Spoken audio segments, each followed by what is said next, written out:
Hello friends, welcome to my channel daily solution.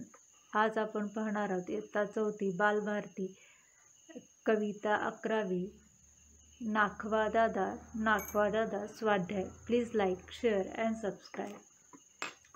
स्वाध्याय प्रश्न 1, एका वाक्यात उत्तरे द्या। या कवितेत कोण कोणाशी बोलत आहे? या कवितेत एक लहान मुलगा नाखवा दादाशी बोलत आहे। या कवितेतील मुलाला नाखवा दादा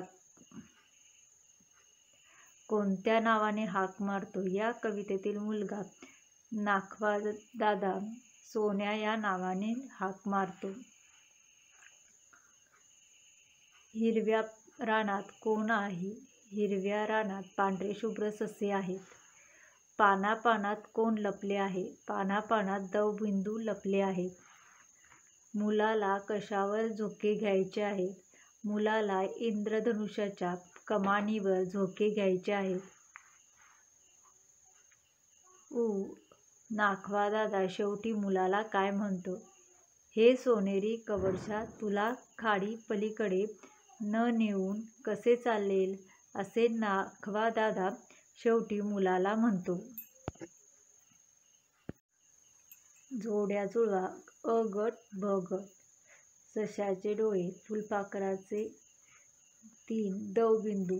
ब गट सोनेरी रंग। आ लाल, लाख हिरे। ई लाल लाल।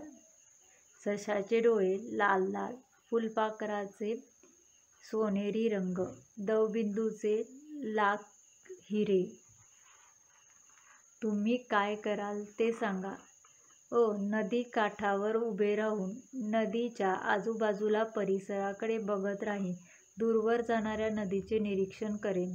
नदीवर येणाऱ्या पक्ष्यांना पाहीन।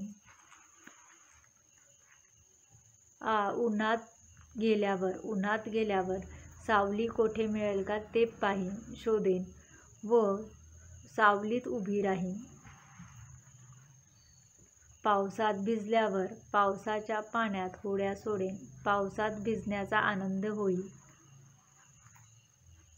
बागेतील फुले पाहिल्यावर बागेतील फुलांच्या विविध रंगांचे निरीक्षण करेन, त्यांचा सुवास घेईन। आकाशातले चांदणे पाहताना आकाशातले चंद्र तारे चांदण्या पाहीन आणि त्यांच्या प्रकाशात शांत बसून राहीन। थंडीने गारठून गेल्यावर गरम गरम खाऊ खाईन आणि आईच्या कुशीत झोपेन। Thank you for watching video. Please like, share and subscribe.